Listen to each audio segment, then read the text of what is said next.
Ya, terima kasih.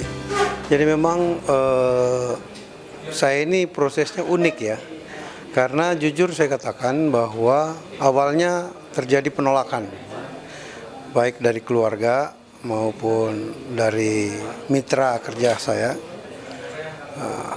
Tetapi karena dorongan masyarakat, ya, silih berganti datang mulai dari tokoh-tokoh masyarakat, para ulama, ya.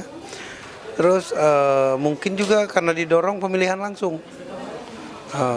langsung, sehingga masyarakat punya punya wadah lah ya, punya kekuatan dan punya hak untuk mencari pemimpin. Sehingga ya saya boleh ingin mengatakan bahwa sedikit di demo gitu, ya sedikit di demo mereka datang meminta dan bersama-sama dengan ketua-ketua partai Gurem ya. Jadi tidak punya kursi di DPR. Ada satu tetapi itu PKS belakangan. Nah, saya awalnya memang sangat-sangat berat karena itu tadi. Pertama tadi keluar jalur ya. Yang kedua, saya tidak punya basic pemerintahan ya. Saya tidak punya basic politik.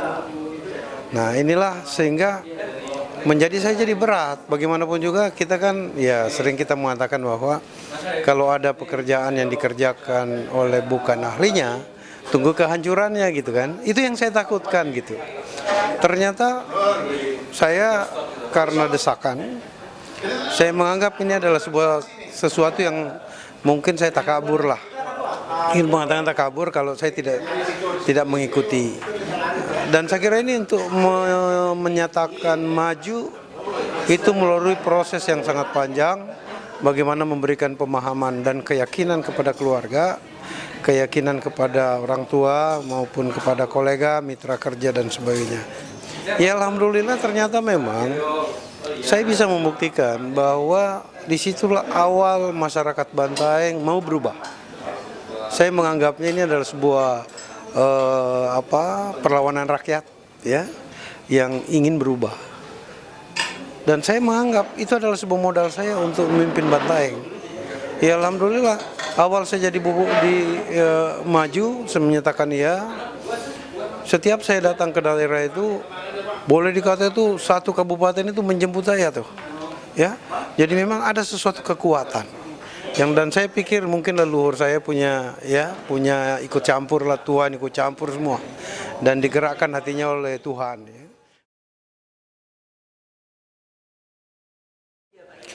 Jadi tantangannya adalah pertama, saya tidak berlatar belakang pemerintahan, saya harus belajar ya. Yang kedua, saya tidak berlatar belakang politik, tetapi saya harus belajar dan itu tidak sulit. Yang penting saya harus banyak mendengar dari teman-teman saya di pemerintahan ya. Saya harus banyak mendengar.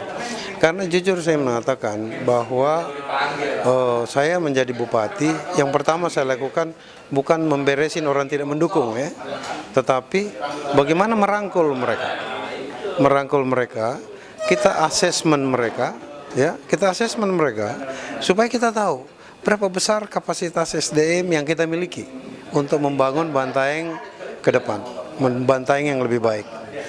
Yang kedua, saya merangkul semua lawan-lawan politik yang selama ini tidak mendukung saya. Itu dulu kita rangkul semua.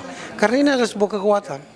Karena kalau saya menghindari mereka, ini kan sama dengan melemahkan saya sendiri, ya. Sehingga berikutnya itu pun saya sudah lakukan, ya. Tetapi saya masih menghadapi tantangan. Tantangan yang paling berat adalah menghadapi manajemen konflik, ya, manajemen konflik yang terus diisukan ke masyarakat, ya. Karena masyarakat kita awal saya jadi bupati masih labil, ya, karena kemiskinan, ya, persoalan ketidakberdayaan, mungkin mereka hanya diberikan sesuatu udah bisa terkumpul lagi untuk melakukan demo-demo dan sebagainya, ya. Itu tahun pertama. Tahun kedua, pendukung-pendukung saya ini yang tadinya berharap banyak, ya, mungkin dari pedagang mau menjadi kontraktor, ataukah menitipkan orang-orang menjadi pejabat, tapi kemampuan tidak ada, kan ditolak, nggak mungkin. Itu juga menjadi sesuatu yang berat ya. Tapi saya harus lakukan, saya harus berani mengatakan tidak. Apa yang terjadi? Mereka menyatu dengan yang tidak mendukung kita untuk melawan kita. Padahal segudang program-program strategis yang harus saya selesaikan. Tapi saya tidak peduli. Pokoknya target kita banjir harus selesai.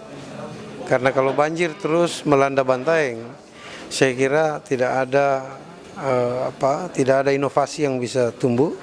Yang kedua, masyarakat jadi jenuh. Ya, kita juga tidak bisa membangun infrastruktur. Sehingga ini menjadi harus. Ya alhamdulillah. Tahun pertama itu saya selesaiin, tahun kedua, tahun ketiga kita udah tidak merasakan banjir lagi. Dengan hadirnya Cekdam pengendali banjir, bikin waduk-waduk tunggu, terus ada program Jumat bersih Sabtu menanam.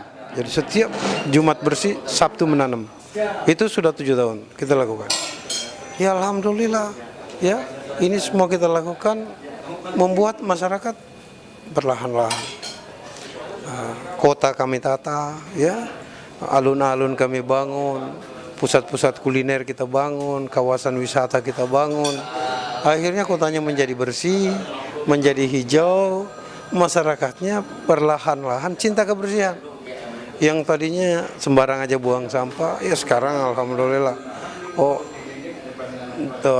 Kota tanpa tukang parkir, orang bisa parkir dengan tertib, ya. Dan layanan-layanan publik juga berhasil ya. Jadi saya kira tantangan memang berat, tetapi kalau kita hadapi dengan arif ya, dengan teamwork yang kuat, dengan soliditas tim yang baik, insya Allah